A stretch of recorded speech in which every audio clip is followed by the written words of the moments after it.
말씀을 보도록 하겠습니다. 말씀은 출애굽기 32장 10절에서 14절의 말씀입니다. 출애굽기 32장 10절에서 14절입니다. 우리 한 절씩 교독하도록 하겠습니다. 그런즉 내가 하는 대로 두라. 내가 그들에게 진노하여 그들을 진멸하고 너를 큰 나라가 되게 하리라.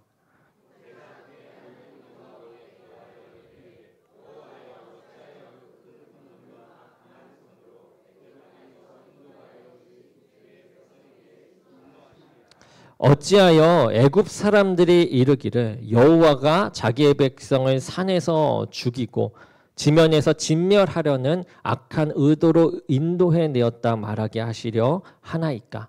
주의 맹렬한 노를 그치시고 뜻을 돌이키사 주의 백성에게 이 화를 내리지 마옵소서.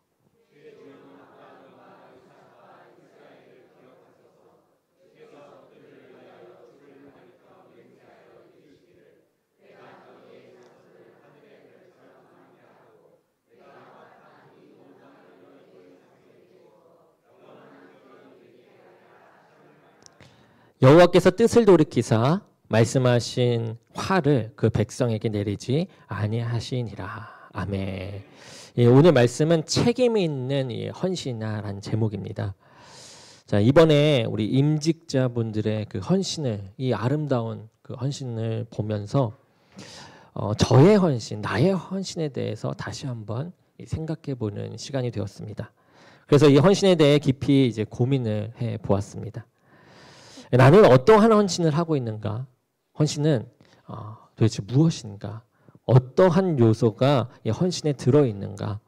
하나님께서 합당하게 여기는 헌신은 어떠한 것인가? 등등 이 많은 고민을 하면서 이 성경을 펴보았습니다. 성경을 펴서 보니 이 모든 부분에서 이 하나님의 헌신과 예수님의 헌신을 말하고 있고 찾아볼 수가 있었어요. 그리고 그 헌신 안에는 항상 사랑이 있었고 그 안에는 또 책임이 있었습니다. 그리고 그 사랑과 책임 아래 헌신하심으로 살린 그 사람이 바로 나라는 것을 다시 한번 느끼며 큰 감동과 감격이 있었던 시간입니다. 그리고 이러한 하나님의 헌신을 받았던 이 많은 성경의 인물들이 그 헌신함을 본받아 자신도 헌신하는 모습을 성경의 기록을 통해서 우리가 볼 수가 있었습니다. 많은 성경의 인물들이 헌신하며 나타내 보인 이 부분은 바로 이 책임이었습니다. 오늘은 이 헌신에 나타나는 책임이 무엇인가? 그리고 그 책임을 어떻게 우리가 감당해야 하는가? 이것을 많은 성경의 인물들 중 이 모세를 살펴보면서 책임 있는 헌신에 대해서 보고자 합니다. 이 책임이란 무엇일까요? 여러분, 이 책임이라는 단어를 듣게 되면 먼저 듣게 되는, 느끼게 되는 생각이 무엇입니까? 책임의 사전적 의미는 맡아서 해야 할 의무나 임무입니다. 이러한 책임이라는 말을 듣게 되면 주위에서 나타나는 그 반응은 이렇죠. 아니야, 이건 내 책임이 아니야. 경기가 나쁜데 이 일을 내가 어떻게 그 일 못해. 나 그 일을 책임 못 져.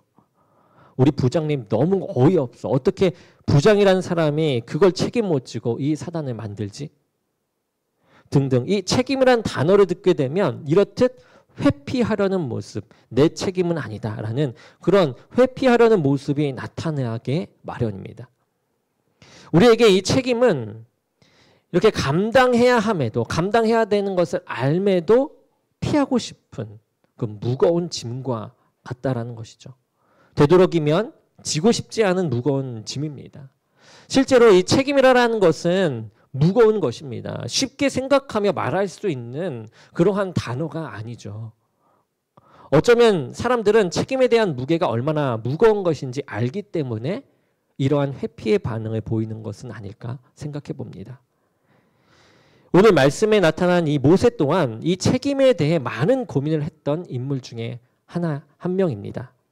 오늘 본문에 나오는 이 모세는요, 하나님의 명령에 순종하여 이스라엘의 지도자로서 이 애굽에서 이스라엘 백성들을 구해내고 그리고 그 넓은 홍해를 지나 광야에서 하나님의 율법까지 받으면서 나아갔던, 그리고 그 안에서 늘 헌신하여 나아갔던 최고의 지도자 중에 한 명입니다. 자신의 삶을 하나님의 명령을 따라 헌신했던 인물, 그 인물인 이 모세가 처음 하나님을 만났을 때 하나님의 말씀에 순종하여 헌신할지 아니면 그냥 이대로 살지에 대한 고민을 했었어요. 그 고민 가운데 큰 걸림돌이 바로 이 책임에 대한 문제였습니다. 내가 과연 하나님이 명령하시는 이 임무를 잘 수행할 수 있을까? 내가 과연 이 임무를 책임질 수 있을까 하는 그런 문제였습니다. 우리가 출애굽기 3장을 보게 되면 이 하나님께서 모세를 부르시는 장면이 나오게 돼요. 이 하나님께서 애굽에서 도망쳐서 이제 장인인 이드로의 양떼를 이제 쳤습니다. 미디안으로 가서 장인인 이드로의 양떼를 칠 때 이 호렙산으로 인도를 하십니다. 그리고 그곳에서 떨기나무에 불이 붙었으나 타지 않는 그런 나무를 보게 되죠. 그리고 그곳에서 또 모세를 부르시는 하나님의 이 목소리를 듣게 됩니다. 이 하나님은 모세에게 자신이 누구인지를 말씀하시면서 모세에게 명령을 하십니다.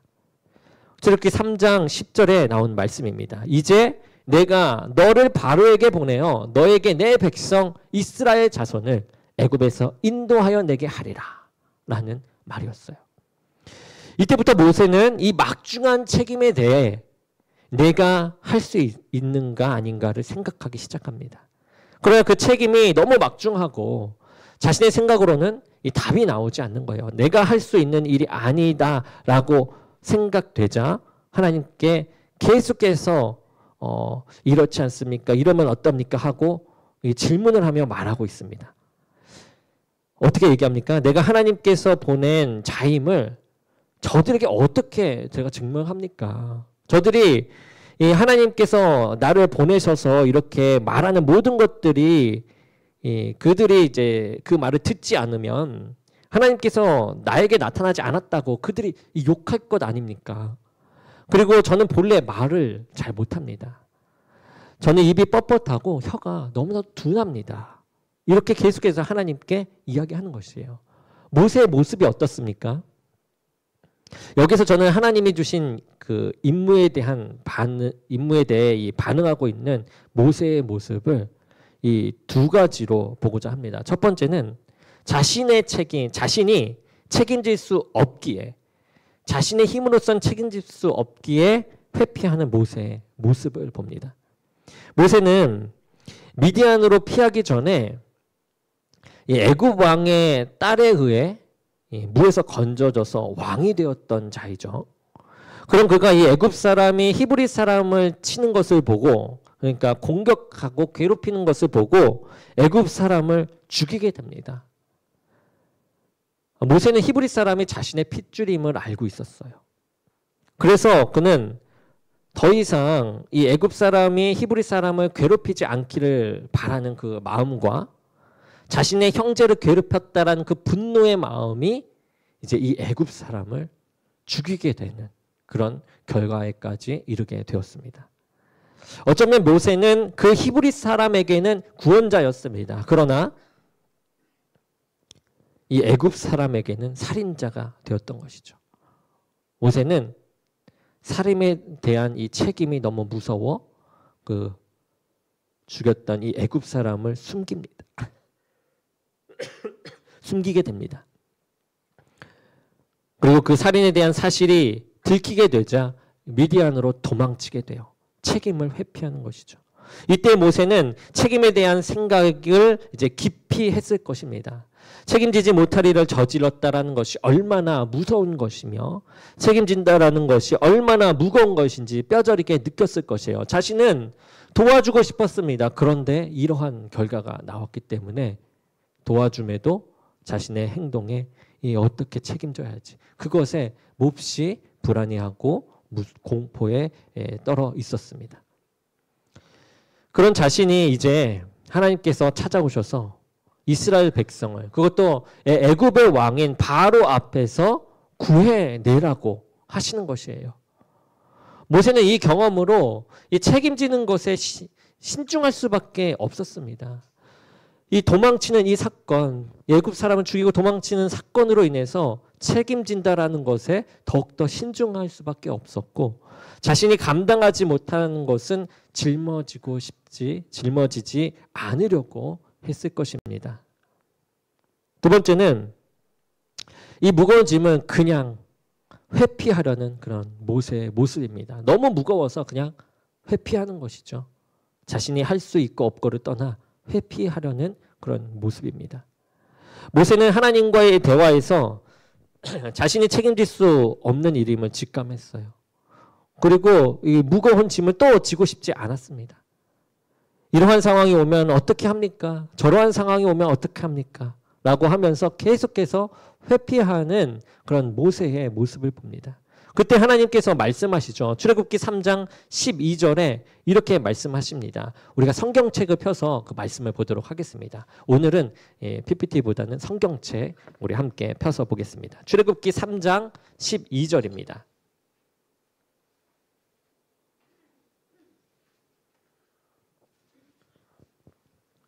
출애굽기 3장 12절입니다.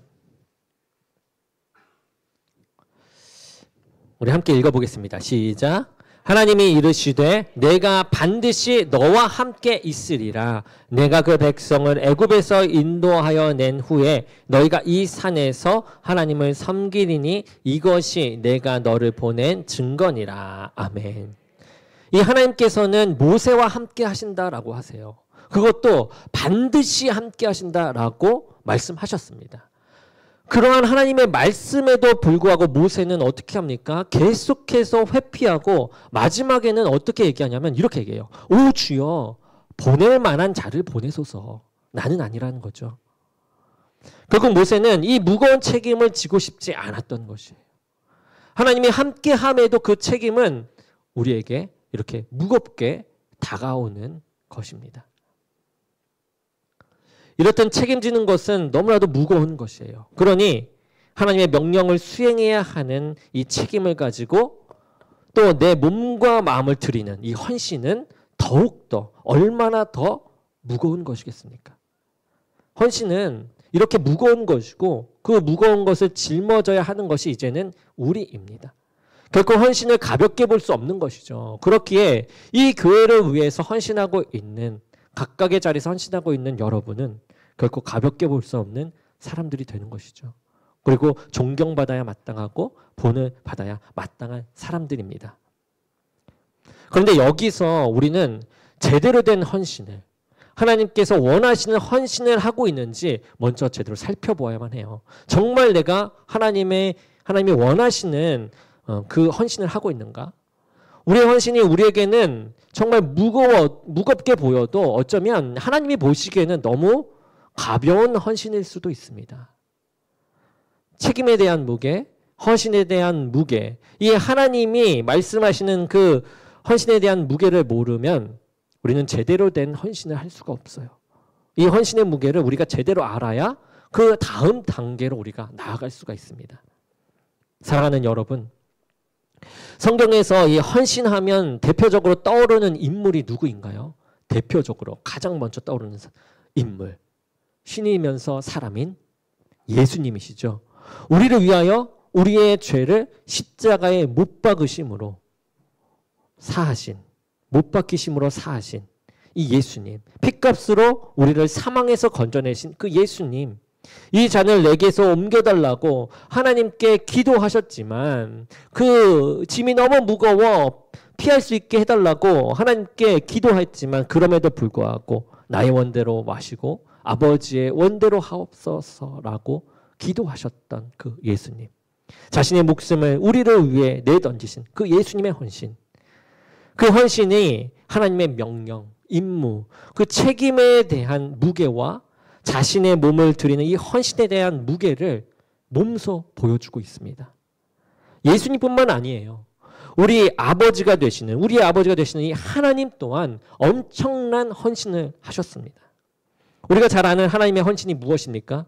자신의 귀한 아들을 인간을 위해서, 인간을 사랑하심으로 내어주신 그 헌신이죠.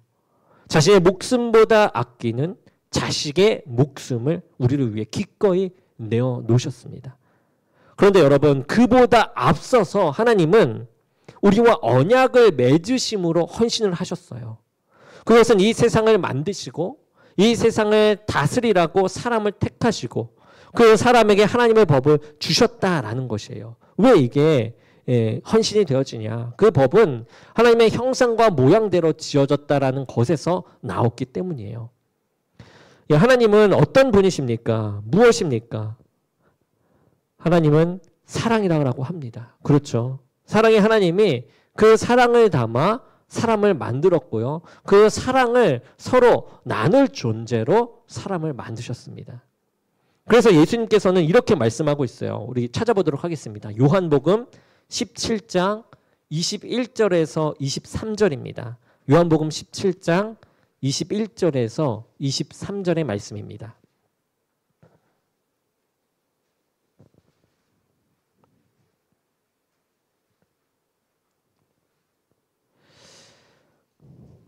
우리 함께 읽어보도록 하겠습니다. 시작. 아버지여, 아버지께서 내 안에, 내가 아버지 안에 있는 것 같이 그들도 다 하나가 되어 우리 안에 있게 하사 세상으로 아버지께서 나를 보내신 것을 믿게 하옵소서.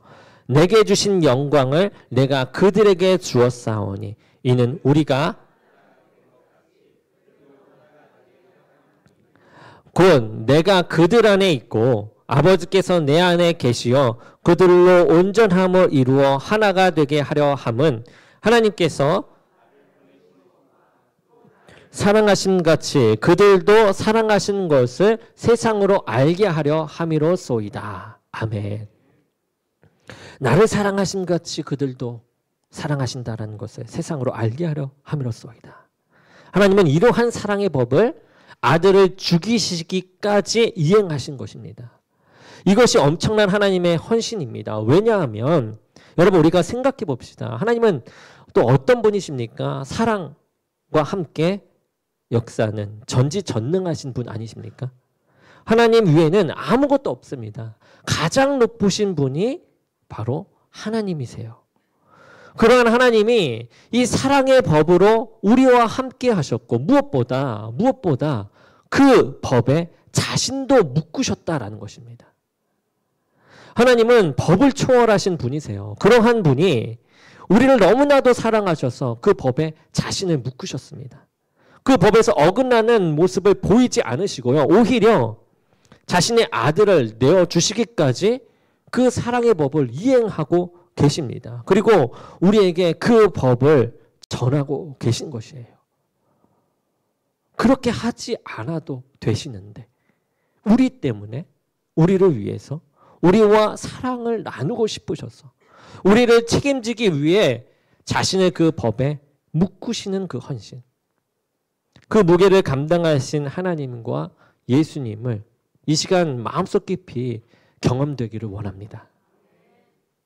우리 이제 이 헌신, 하나님께서 말씀하시는 그 헌신의 무게를 알았습니다. 책임있는 헌신, 그 무게는 우리에게 전에 생각했던 것보다 더 무거워졌습니다. 하나님의 헌신, 예수님의 헌신에 큰 감동과 은혜를 우리가 받지만 이제 그 헌신을 이제 내가 해야 할 때가 되었어요. 그런데 나의 힘으로는 불가능해 보입니다. 아니, 불가능합니다. 이런 헌신은 믿는 자라면 모두에게 나타나야 하는 것인데 나로서는 불가능하고 이제 어떻게 감당해야 할지 막막합니다. 그러한 우리, 이렇게 막막한 우리에게 돌파구가 있습니다. 바로 무엇이죠? 이 성경입니다. 성경. 우리가 성경의 인물들은 모두 사람이죠. 우리와 같은 사람이기 때문에 그들로 인해 어떻게 책임 있는 헌신을 할 수 있는지를 우리가 볼 수가 있어요. 찾아볼 수가 있습니다.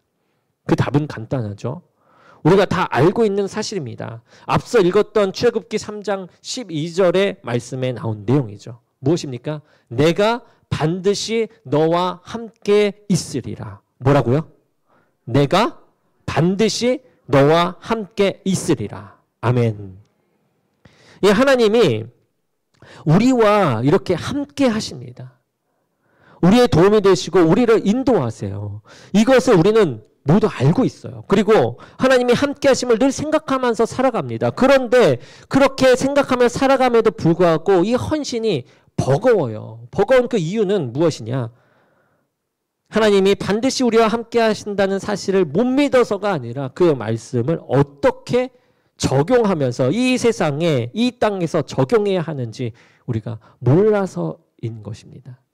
이러한 면에서 우리가 모세의 처음보다는 좀 더 성숙하지 않나 생각해 봅니다. 모세는 어떻습니까?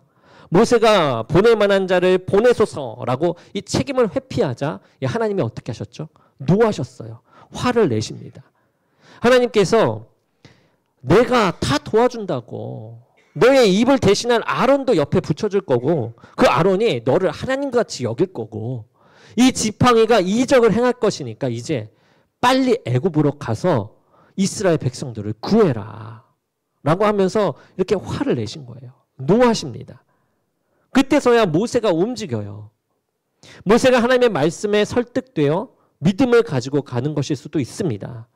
그렇지만 하나님이 무서워서 일단 하나님의 명령대로 움직였을 수도 있겠다고 생각되어져요. 저도 이와 비슷한 일이 있었습니다. 저는 목회의 길을 원했던 사람은 아니었어요. 컴퓨터를 잘해서 프로그래머로서 성공하고 싶었던 야망이 있었던 남자였습니다. 그런 와중에 하나님의 부르심을 느낀 것이에요. 그런데 이것이 하나님이 부르신 것인지 아니면 내 생각인지 잘 모르겠는 거예요. 그래서 계속 기도를 합니다. 기도를 하다가 계속해서 시간은 지나가는 것이에요. 더 이상 뒤로 미루면 안 되겠다라는 생각이 들었습니다. 왜냐하면은 점점 더 불안해지고 뭔가 무섭고 하는 그런 마음이 있었거든요. 여기에서 멈춰버리면 내 그 야망은 무너질 것이고 아니면 하나님의 가는 길도 더 늦춰질 것이고 둘 중에 뭐가 맞지? 계속해서 생각하는 가운데 시간이 계속 지체되니 무서웠습니다. 그래서 번뜩 생각났던 것이 그냥 일단은 신학교에 가자였어요. 신학교에 가봐야겠다. 그러면 하나님께서 어떻게 해주시겠지? 알려주시겠지? 이것이었습니다. 하나님 신학교에 가면 하나님께서 보여주시겠지라는 생각으로 그렇게 신학교를 지원했어요. 그리고 그 안에서 하나님은 이 신학교 공부하면서 그리고 공부하는 것도 있었지만 무엇보다 이 옆에 있던 이 전도사님들과 지금은 목사님이 되셨죠. 그래서 전도사님, 동기 전도사님들과 함께 이 공부를 하고 그들의 신앙을 보면서 하나님께서 저에 대한 그 비전을 보여주셨고 지금 이 자리까지 인도하셨습니다. 이제 모세가 이 하나님과 함께 하는 법을 배워갑니다. 처음에는 무서워서 이 길을 나섰을지도 모르지만 이제는 그 나섬 가운데 하나님이 함께 하시고 하나님과 함께 하는 법을 또 배워갑니다. 그리고 그 안에서 책임 있는 헌신의 모습을 갖춰나가기 시작해요. 그것은 계속해서 이 하나님께 계속해서 묻는 것이었습니다. 어떻게 합니까? 라고 묻는 거예요. 하나님 어디로 가야 합니까? 이렇게 묻습니다. 그러자 하나님께서 구름 기둥과 불 기둥으로 그 길을 인도하시죠. 하나님의 백성이 배고파합니다 라는 질문에 만나를 내려주십니다. 하나님의 백성이 목말라 합니다 라는 질문에 물을 주십니다. 하나님의 백성이 고기가 먹고 싶다고 합니다. 그러니까 메추리를 주십니다. 하나님 저 큰 바다가 그 홍해가 우리를 가로막고 있습니다 하니까 그 바다를 갈라주시죠. 모세는 이렇게 하나님이 함께 하시는 체험을 하면서 하나님과 함께하는 법을 터득해 간 것입니다. 아, 이렇게 하나님께 여쭈면서 가는 것이 하나님과 함께하는 것이구나. 하나님께서 함께 하신다라는 것은 알아서 우리를 챙겨주시겠다라는 말이 아니에요. 물론 우리를 보호하시고 우리를 인도하신 것은 맞습니다. 우리가 모르게 우리를 감찰하시고 우리를 보호하고 계십니다. 그렇지만 하나님은 우리와 대화를 하고 싶어 하세요. 하나님은 우리의 마음을 표현하기를 원하십니다. 하나님께. 하나님을 의지하며 묻는 것을 좋아하시는 분이 하나님이십니다. 그러한 하나님께 우리는 우리의 상황과 형편, 그 어려움을 자세히 기도함으로 하나님의 일하심을 체험하는 것이고 그것으로 인해서 하나님의 함께하심을 더욱 믿게 되는 것이에요. 사랑하는 여러분, 하나님께서 알아서 우리를 챙겨주시면 너무나도 좋을 것 같아요. 그렇죠. 그런데 왜 이렇게 번거롭게 하시는 것일까요? 그것은 우리 이 사람이 너무나도 악하기 때문입니다. 너무나도 악해서 하나님이 도와주셔도 도와준 줄 모르고 자신이 했다라고 얘기하기 때문에 그래요. 심지어 하나님께 구하고서도 그 구한 것이 이루어졌음에도 불구하고 그것이 모두 자신의 노력으로 되었다라고 말하는 것이 사람입니다. 이러한 사람이기에 하나님은 우리와 함께 하신다라는 것을 더욱더 느끼게 하시고자 구하라, 찾으라, 두드리라 라고 하신 것이에요. 그렇게 구하고 찾고 두드릴 때 하나님은 우리를 위해 이렇게 일하시고 움직이시는 것입니다. 여러분, 이 챗 GPT라고 아십니까? 대화형 인공지능 챗봇이라고 하는데요. 이 몇 가지 명령어를 입력하면 그에 따른 정보들을 보여주고요. 또 문서를 만들어주기도 하고요. 그림을 그려주기도 합니다. 그리고 계획을 짜주기도 해요. 그리고 레포트까지 써주기도 합니다. PPT까지, 프레젠테이션까지 만들어주기도 해요. 엄청납니다. 이 요즘 이렇게 AI를 사용해야 하는 시대가 되었어요. 활용할 줄 알아야 되는 시대가 된 거죠. 그런데 이 AI를 잘 활용하려면 무엇보다 이 명령어를 잘 입력해야 한다고 합니다. 그러니까 이 AI를 잘 시켜야 하는 거죠. 이렇게 해서 이런 결과값이 나올 수 있도록 이렇게 해봐라고 그 명령어를 잘 입력해야 한다라는 것이에요. 그래야만 그러니까 포괄적인 내용보다는 구체적인 명령어를 입력했을 때 우리가 원하는 결과값이 나온다라는 것입니다. 그래서 요즘은 이 AI를 잘 다루는 방법을 배우는 학원도 생기고 많은 사람들이 배우고 있다라고 해요. 이와 마찬가지로 우리 또한 이 하나님께 구체적으로 묻는 것입니다. 여러분 오해하지 마십시오. 하나님은 AI가 아니죠. 제가 말씀드리고자 하는 것은 하나님께 구체적으로 물어나가야 한다는 것을 이야기하는 것이에요. 그리고 하나님의 지혜를 구하는 것입니다. 하나님께서 어떻게 하나님의 방법으로 이 세상을 살아가기 원하시는지 우리의 생각으로는 도저히 알 수 없으니 하나님께 묻는 것입니다. 하나님께 그 지혜를 구하는 것입니다. 즉 하나님을 철저히 의지하며 나아가는 것이죠. 이것이 우리가 하나님께 헌신을 하면서 보여야 할 첫 번째 책임이 되어집니다. 두 번째 책임은 하나님께서 우리에게 맡기신 것에 대한 책임이에요. 우리에게 맡기신 것이 있습니다. 그 맡기신 것에 대한 책임이에요. 오늘 본문 말씀이 그 부분에서 아주 명확하게 나오는 말씀인데요. 오늘 본문 말씀을 보게 되면 이 하나님께서 이스라엘 백성들을 진멸하려고 하시죠. 그러한 하나님께 모세는 이스라엘을 중재하는 그런 모습을 보이고 있어요. 지금 모세는 이 시내산에서 하나님의 법을 받고 있습니다. 그러던 중에 이스라엘 백성들은 장기간 자리를 비운 이 모세로 인해서 불안에 떨고 있었어요. 결국 그들의 행동은 무엇이었습니까? 금송아지를 만드는 우상을 만들어버리는 큰 죄를 범하고 말아요. 그것을 보신 이 하나님은 진노하시면서 모세에게 이스라엘 백성을 이제 진노해야겠다라고 말씀하고 계신 것입니다. 그때 모세가 하나님께 말하고 있는 내용을 우리가 보기를 원합니다.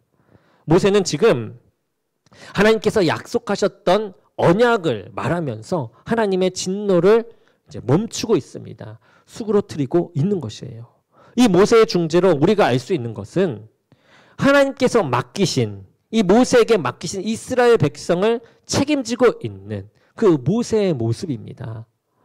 다시 한번 이 11절부터 13절을 함께 읽어보도록 하겠습니다. 어떻게 모세가 그 책임을 다하고 있는지 우리 함께 보겠습니다. 시작. 모세가 그의 하나님 여호와께 구하여 이르되 여호와여 어찌하여 그 큰 권능과 강한 손으로 애굽 땅에서 인도하여 내신 주의 백성에게 진노하시나이까. 어찌하여 애굽 사람들의 이르기를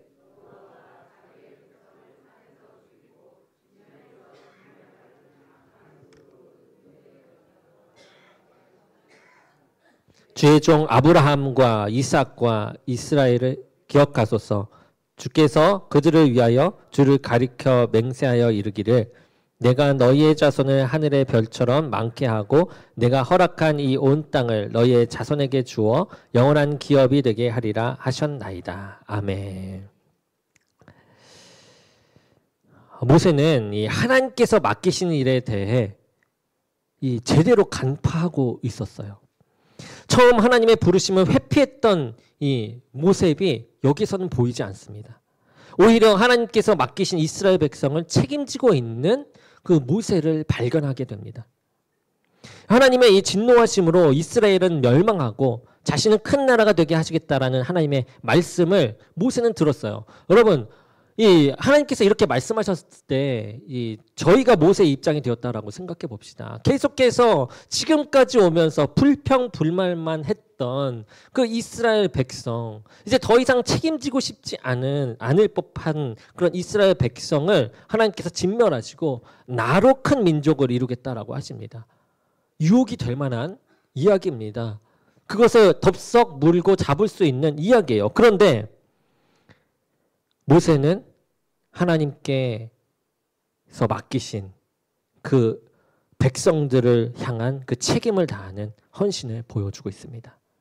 처음 하나님의 부르심을 회피하기 위해 이제 대꾸하다가 하나님의 노하심을 겪었던 모세죠. 하나님의 그 책임을 안 지려고 계속 회피하다가 하나님이 노하시자 움직였던 모세였어요. 그런데 지금은 이스라엘 백성을 위해 중재하며 하나님을 설득하고 있습니다. 심지어 지금 하나님은 멸하려고 한다라고 하면서 진노하는 그런 상황에 있음에도 불구하고요. 처음 모세는 하나님의 두려움에 마지못해 다갔지만 지금은 하나님의 두려움에도 그 책임을 다하며 헌신하는 모습을 보이는 것입니다. 모세는 진정한 헌신이 무엇인지 깨달은 것이에요. 그것은 하나님께서 맡기시는 것에 책임을 다하는 것입니다.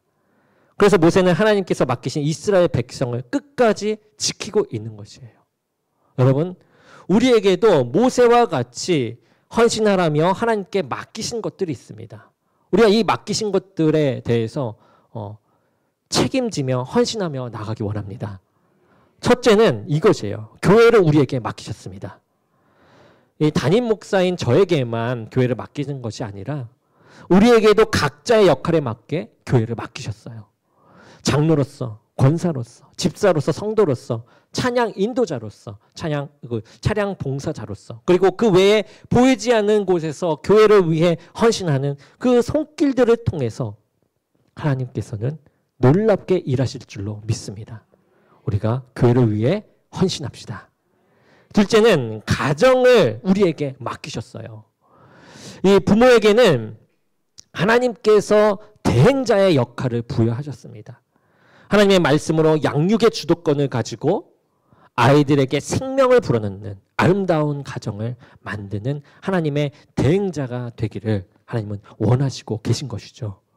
또 부부에게는요, 서로 아끼고 사랑하며 협력하는 역할을 부여하였습니다. 아내는 남편을 존경하고 그리고 복종하고 남편은 아내를 예수님께서 교회를 사랑하셨듯 자신의 모든 것을 내어주는 것 같이 사랑하기를 원하십니다. 자녀에게는요, 순종의 역할을 부여하십니다. 부모님이 가르치시는 그 성경적 교육관에 순종하며 배우고 하나님의 사랑 가운데 성장해 나가기를 원하시는 것이죠. 이러한 가정 안에는 천국의 기쁨이 가득할 줄 믿습니다. 우리가 가정을 위해 헌신합시다. 아멘. 셋째는 일터를 우리에게 맡기셨어요. 일터를 우리에게 맡기셨습니다. 직장이나 사업장이나 또는 학업이나 모두 그 안에서 하나님의 일이 드러나기를 원하십니다. 여러분, 일터는 하나님의 거룩한 창조 사역의 이 연장입니다. 그러므로 하나님을 바라보고 하나님께 영광 돌리며 구별된 일터의 생활 가운데 빛과 소금이 되는 우리 모두가 되기를 소망합니다. 이런 일터 안에 우리의 풍성함이 가득할 줄 믿습니다. 우리가 일터를 위해서 헌신하기 원합니다. 네 번째는 우리의 몸을 우리에게 맡기셨습니다. 우리의 육체 또한 하나님의 것입니다. 하나님께서 우리에게 맡기신 이 육체를 우리는 더욱더 강건하게 해야만 합니다. 그리고 육체뿐만 아니라 정신도 하나님의 것으로 채워가야 하며 지식을 채워 하나님의 일을 하는데 준비하고 활용할 수 있도록 해야만 합니다. 그리고 무엇보다 우리의 몸을 맡기셨다라는 것은 우리의 삶 또한 맡기신 것이니 하나님의 뜻 아래 살아가기 위하여 하나님으로 성장하는 삶이 나타나야 하는 것이죠. 하나님이 주신 이 몸과 마음, 이것을 소중히 여기면서 우리 모두 건강하게 살아나갑시다. 강건함으로 주님의 일을 잘 감당하며 나아갑시다. 다섯 번째는 우리의 이웃을 우리에게 맡기셨어요. 우리의 이웃을 우리에게 맡기셨습니다. 옆에 있는 영혼부터 멀리에 있는 영혼까지 우리에게 맡겨주신 이 영혼을 위해 우리는 복음을 전하고 기도하며 헌신해야만 합니다. 옆에 있는 사람을 한번 보시기 바랍니다. 이분이 나에게 맡겨주신 영혼입니다. 인사해도 너무 좋네요. 네. 그리고 저를 바라봐 주세요. 저 또한 여러분들에게 맡겨주신 영혼이고 제가 바라보는 여러분이 저에게 맡겨주신 영혼이 되어집니다. 그래서 우리는 우리 모두를 위해서 기도해 나가는 거죠. 우리에게 맡겨주신 영혼을 위해. 여기뿐만 아니라 우리 집 옆에 있는 이웃집도 우리에게 맡겨주신 영혼이 되고 이 세계 선교에 있는 이 해외에 있는 사람들 또한 우리에게 맡겨주신 영혼이 되어지게 합니다. 우리가 이러한 영혼을 위해서 중보기도 합시다. 그리고 이웃을 위하여 헌신합시다. 우리에게는 이렇듯 이 헌신하며 나가야 할 것들이 많죠. 각오하며 나갈 이 책임의 헌신이 필요합니다. 이러한 헌신 가운데 우리는 책임을 다해야만 하죠. 그러나 그 책임은 우리의 힘으로는 완성되지 않습니다. 하나님과 함께 할 때 완성되는 것입니다. 제 아내. 제 아내는 저와 대화를 잘하는 편입니다. 대화가 너무 잘 통하는 사람입니다. 그리고 제 아내는 저를 잘 이해하고 배려하는 사람이에요. 제가 진짜 아내를 너무 잘 만난 것 같아요. 그렇게 너무 잘 만난 그 아내가 어느 날 이런 고백을 합니다. 집안일 하는 것도 육아하는 것도 자신 혼자만 하는 것 같아서 제가 원망스럽다라는 것이에요. 제 입장에서는 조금 억울합니다. 제가 육아를 아예 안 한 것도 아니었고 집안일을 안 한 것도 아니었습니다. 다만 아내가 보기에 아주 미미하게 했을지도 모릅니다. 했던 것이겠죠. 네. 물론 이러한 이야기, 나는 했다라는 이러한 이야기를 저는 아내에게 하지 않았습니다. 왜냐, 저는 현명한 남편으로서 이제 더 경청해야겠다라는 생각을 했던 것이죠. 그러자 아내는 계속해서 이어서 이야기합니다. 아내는 그렇게 원망스러웠는데 아이들을 잘 키우기 위해서 하나님께 기도하고 또 성경적 방법으로 양육하는 것을 하나씩 배워가면서 육아하며 집안일 하는 것이 하나님이 자신에게 맡겨진 사역이고 가정에 기쁨을 주는 일로 생각하게 되었다라는 것입니다. 아멘. 할렐루야입니다. 네, 이렇게 육아와 집안일이 하나님의 사역이라고 생각하며 책임을 다하니까 어떻게 되냐? 거기에 더 나아가서요. 그 기쁨을 누리면서요. 이젠 남편인 제가 가정을 위해 책임지고 헌신하는 모습이 보이기 시작했다라는 것이에요. 보이기 시작했다라고 고백을 합니다. 내가 책임지고 감당했던, 그러니까 나의 힘으로 책임지고 감당했던 그 육아와 집안일은 너무 벅차서 그 책임을 남편에게 돌리며 남편이 안 도와줘서 힘들다고 그렇게 불평했었는데, 나의 힘으로 할 때는 그렇게 불평했었는데 이제 하나님께서 맡겨주신 책임으로 감당하니까 육아와 집안일이 힘든 부분도 분명히 있겠지만 재미가 있고 기뻤다라는 것입니다. 그뿐만 아니라 가정을 위해 책임지는 남편의 모습까지도 발견했다라는 거예요. 즉, 이 책임을 전가하는 것이 아닌 책임지고 있는 것을 발견하는 안목이 생겼다라고 합니다. 저 또한 그래서 요새는 육아를 열심히, 그리고 집안일을 열심히 해 나가고 있습니다. 물론 아내는 아직도 미미하게 보일지 모르지만 저는 계속해서 이제 해 나가고 있습니다. 우리의 힘이 아닌 이 하나님의 함께 하심이 있을 때 그 책임의 결과는 이 책임의 전가에서 책임의 발견이라는 헌신의 완성, 기쁨이 넘치는 헌신의 완성으로 향하게 됩니다. 이러한 책임 있는 헌신은 우리의 삶 가운데 기쁨으로 번져 나가게 될 줄로 믿습니다. 말씀을 이제 마무리하고자 합니다. 헌신에는 반드시 책임이 따릅니다. 책임이 없는 헌신은 위선일 뿐이에요. 헌신은 내 몸과 마음을 하나님께 드리는 것입니다. 그런데 여러분, 사실 우리의 몸과 마음은 누구의 것입니까? 하나님의 것이죠. 그렇게 헌신은 나의 몸과 마음이 하나님의 것임을 인정하는 것에서부터 시작되고, 하나님께 맡겨주신 이 몸과 마음을 하나님의 뜻을 따라 책임을 다해 움직여 나아가는 것, 이것이 헌신입니다. 헌신과 책임은 무거운 것입니다. 그것을 우리는 알고 있어요. 하나님과 예수님께서는 이 무거운 헌신을 먼저 시행하셨습니다. 우리도 함께 이젠 동참하시기를 원하십니다. 그러나 우리의 힘으로는 그 무거운 것을 감당하기 어렵기에 하나님께서는 우리와 함께 하시겠다라고 말씀하셨습니다. 그리고 그 헌신에 우리가 동참할 때 하나님께서는 우리를 위해 움직이십니다. 어떻게 움직이십니까? 14절 말씀이죠. 오늘 본문. 우리 마지막으로 함께 읽어보겠습니다. 시작. 여호와께서 뜻을 돌이키사 말씀하신 화를 그 백성에게 내리지 아니하시니라. 아멘. 이 하나님은 이 모세의 책임 있는 헌신으로 인해서 이스라엘 백성을 살려주셨습니다. 그러니까 책임 있는 헌신을 보인 이 모세를 통해 그렇게 분노하셨던 하나님의 화가 누그러뜨렸다라는 거죠. 하나님의 화까지도 멈추는 책임 있는 헌신이 우리에게 있기를 원합니다. 우리에게 헌신은 무거운 것이지만 책임 있는 헌신으로 제대로 감당해 나갈 때 하나님은 이렇게 반드시 움직이시며 역사하십니다. 우리가 가정에 책임 있는 헌신을 다할 때 가정은 더욱 살아날 것입니다.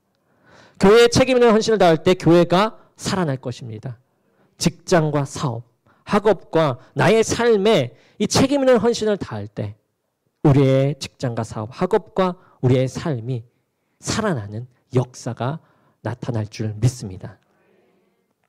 오늘 이 시간 하나님께서 맡겨주신 것에 책임 있는 헌신의 모습으로 더욱더 나아가기 원합니다.